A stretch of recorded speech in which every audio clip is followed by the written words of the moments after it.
Hey, it's your CEO, Weeknd Gabe, and thanks for watching Weekend at Gabe's. We hope that you enjoyed this latest episode. While you're here, hit the subscribe button and follow us on YouTube. Thanks for watching. This is going to be a really good show,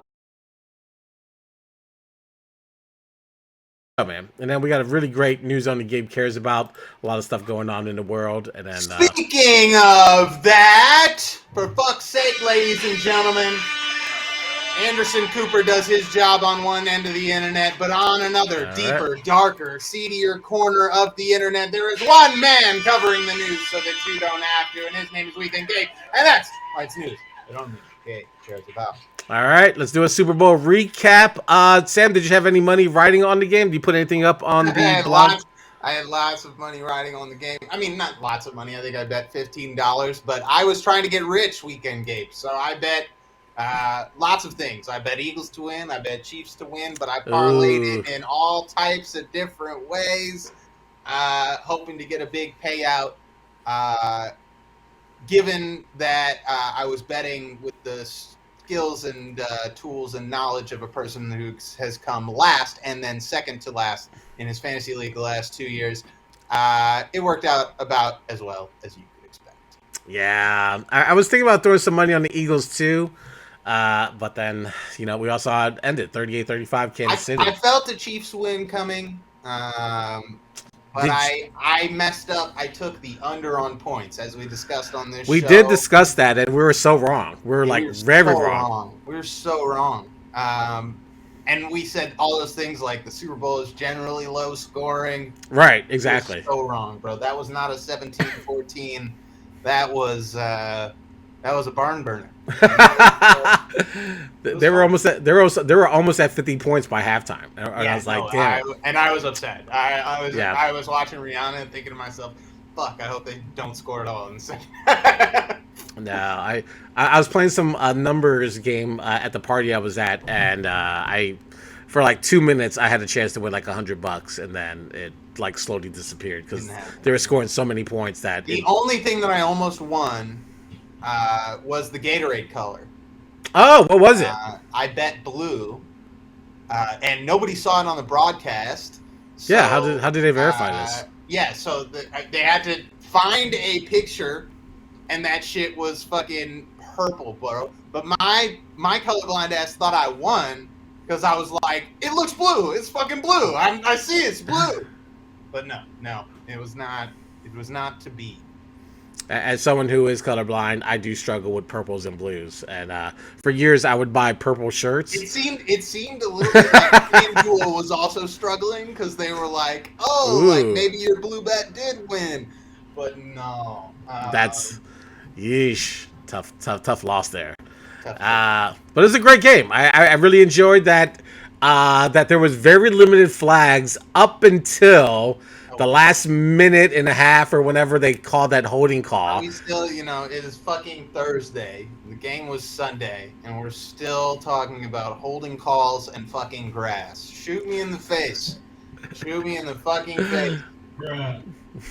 As someone who had a parlay riding on the Eagles, did that absolutely outrage you, or were you just like? I first off, I had 3 parlays. Only one of them was for the Eagles because I thought I put 2 Chiefs parlays down, so I may as well put an Eagles parlay down.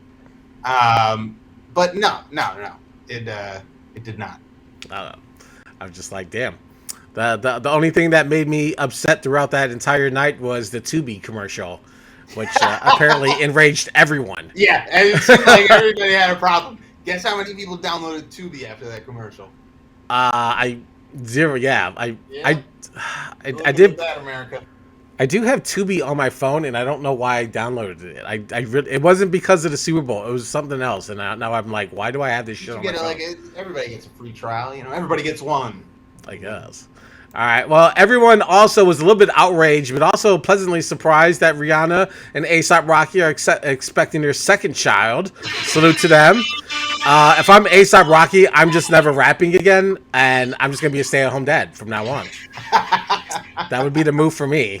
But this Rihanna performance, man, it wasn't the business. It looks like she mailed in this performance. It looked like she wanted to be anywhere else but the Super Bowl. I don't think I'd go that far. I think it was I I think when we all expected Rihanna at the Super Bowl post baby, we were expecting a fairly athletic performance, because post baby that might be what happens.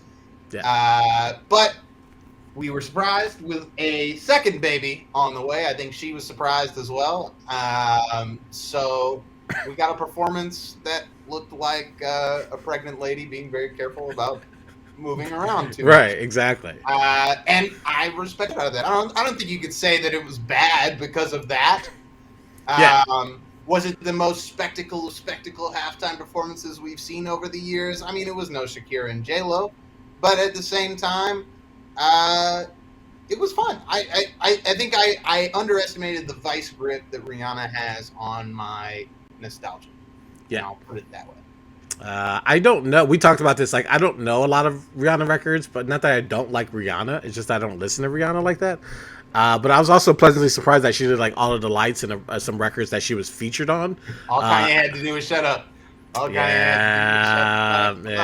There's like all these people like, oh, they're gonna Rock Nation, they're gonna bring Kanye, and we're like, no way in hell. It was a very interesting decision and a powerful one that she made to not bring anyone out to help her, which I thought, to an extent, was the spectacle of that performance. She was very pregnant, and she did not ask for any help, and I thought that was absolutely admirable. TMZ somehow decided that this was the headline worth giving a fuck about. Decided to talk to WWE legend Goldberg, who was all things, Rihanna.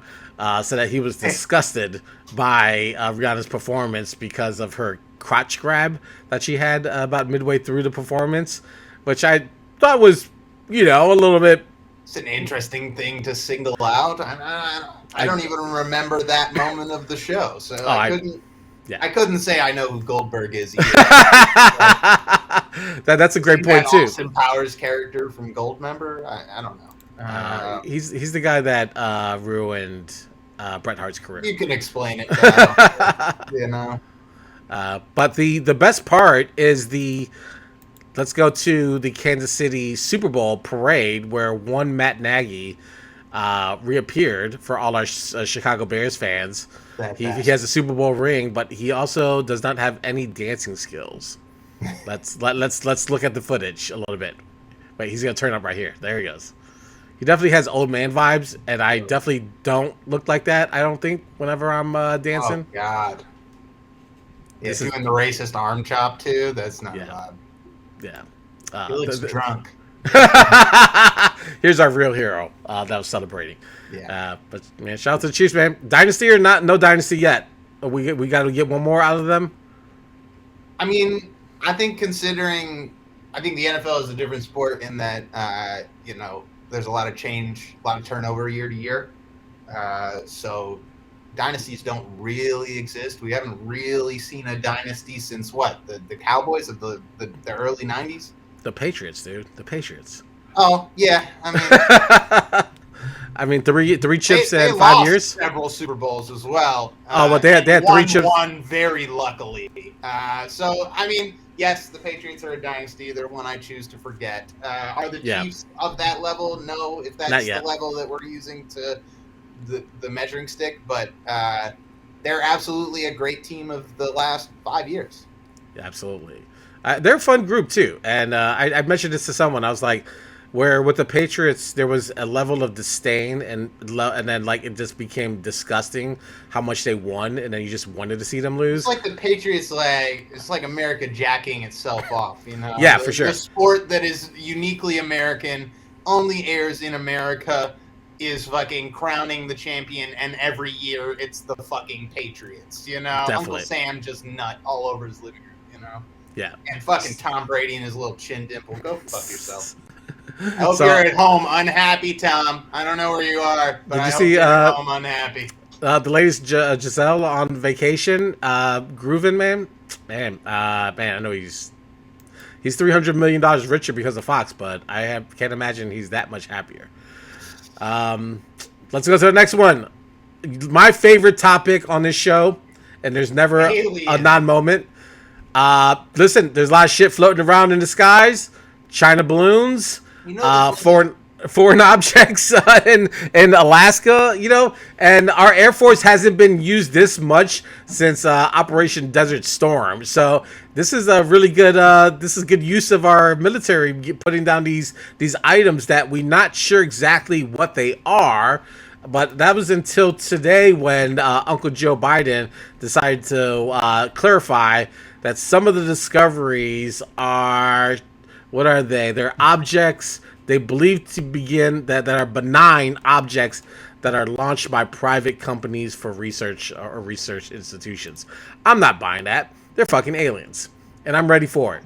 I want them to come down. I want them to send more ships. I think these are just what are those, like research ships or discovery ships that you send out before you go to war. You just go check out the terrain, make sure that you can go mano a mano with us. I want that. I want that smoke. I'm ready for it. I hope you get it. They're either spy balloons or they're not spy balloons. Who cares? Yeah. This is what I want. Let's get these bastards back in the air. I'm ready. I'm all ready for the. I want it to be aliens. I don't know. That's what's funny is that's actually Uncle Sam's nut from the earlier segment. It's just flying really high. All right, let's go to new Ant-Man coming out this weekend tomorrow. I don't know what your excitement level is for this. I'm going to see that bitch. I'm in there. I would have been in there tonight, but I don't like the weather. And I know the movie theater is only a block away from my house, but I do not like the weather. All right. Everyone there's a lot of skepticism about this, and I think on Rotten Tomatoes it's really trending bad. pretty. Rotten Tomatoes score. Interesting. Yeah. It will beg the question: can Marvel tie all this back together in a way that feels equally or similarly to Endgame? But they haven't been on a great run as of late, and I think running Endgame and not having a plan afterwards, which seems like what happened, was maybe a mistake. And I think people have fatigue about these movies. The only thing I could give a shit about the plot. I don't care what happens to Ant-Man in this film. He could die. He could do all of the hero shit. I don't know. But I'm here to see Kang. We came to see the big bad of this era, and we want to see that fleshed out in a way that makes sense. So we'll see what happens. I'm excited to go see it though. All right. Well, your point about maybe there's some Marvel fatigue. That's exactly what's happening over at Disney Studios right now, or Marvel Studios. Quote, the pace at which we're putting out Disney Plus shows would change so that they can each get a chance to shine. Quote, says Kevin Feige to Entertainment Weekly. They put out 3 television shows, 3 movies last year. The year before, 4 films and 5 shows in 2021. And they still have Loki season 2 dropping, as well as Secret Invasions. And Secret Invasions. Secret Invasions has been teased for a really, really long time, going back to, I believe, the second Spider-Man movie. So the one with Mysterio in it. So, yes, excited for Secret Invasions and very excited for Loki season 2 because Loki season 1 wasn't something I was excited for. But after watching it, how could you not want a season 2? It's fucking excellent. Back to your point, though, I kind of feel like there is a bit of Marvel fatigue. Yeah. I think that there's a lot of content out there, and it's making it uninteresting for people to follow the threads that are left behind in each of these films. I think part of that has to do with the timeline being so fractured. That's why I said, how are they going to tie this all together is really what we're all waiting for. Yeah, someone's got to explain it. I don't think they have a good plan. It's like the stuff that they're releasing at this point, some of it ties in, others of it doesn't.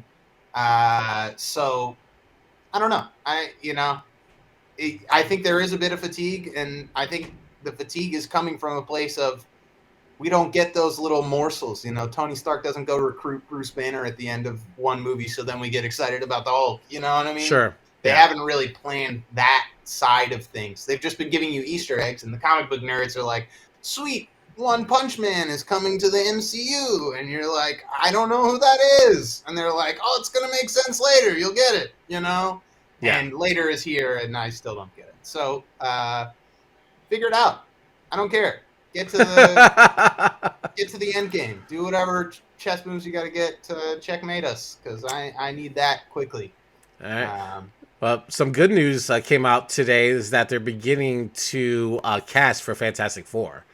So that is in the works. That's great. I hope they cast that soon, because Lord knows we have had a shit ton of bad Fantastic Four films. Bruh. Deadass. Well, yeah, no, you're yeah. I'm not gonna try to rewrite. I'm not gonna rewrite. 2 is a lot of bad movies, and wasn't there a sequel of one of them? There was a what is it? They tried it again, like to do it from the beginning. Like, yeah, with what's his name? Michael B. Jordan. Top Gun. Yep.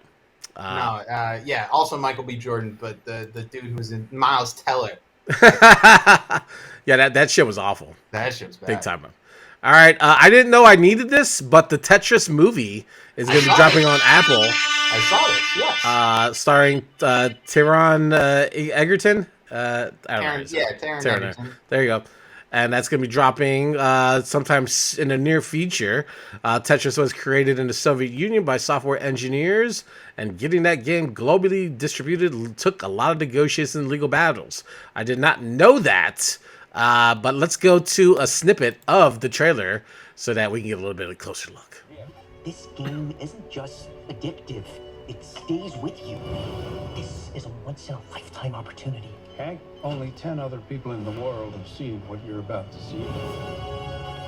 It's called the Game Boy. Package a little Tetris. Can you get us the rights? Love it. The Game Boy scene is just absolutely marvelous. Yeah, that's great. That's great, man. Just makes me smile. I didn't know I wanted a Tetris movie, but it's something that I now want rabidly. So always a fun game. I was born a little after the original Tetris wave, so I was more of a Dr. Mario kind of dude. But it's the same game with the same concepts, It's just pills instead of blocks, but it's the same shit. Yeah, I didn't fuck with Dr. Mario, and I didn't fuck with it when it came out because my parents didn't want to buy it. But then also when I did get a chance to get around to it, I was like, this shit is like, nah, man. I just need the OG. It's like regular Tetris, bro. It's like I need the OG. Like, man, like you ain't gotta do all this extra crazy shit, man. It's like it's good as it is. You don't need to doll it up. It's like it doesn't need makeup. It's good. But yeah, I'm looking forward to this, man. This kind of goes hand in hand a little bit with the Nike movie that they're doing with Ben Affleck. That also looks great. With the Matt Affleck, Ben Damon thing. Back again, man. It's been a long time. Back again, and 40 pounds heavier. He did really good in I don't know which one who's gained the weight, but Ben Affleck, who was both of them. The answer is both of them. Ben Affleck had a hell of a fucking week, by the way.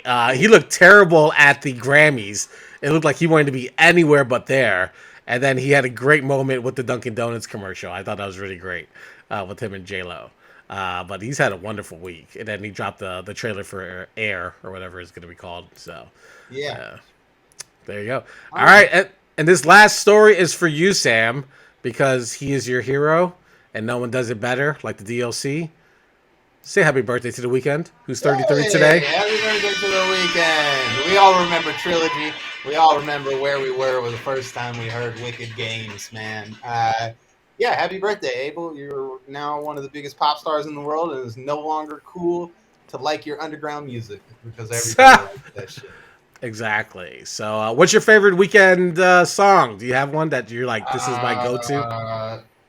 Initiation, which is off of one of the EPs in the trilogy, but it's a really cool song because the tempo changes throughout. So it gets really slow and it sounds kind of chopped and screwed, but then it speeds up and sounds like like a hyper pop song, and then it slows down and speeds up.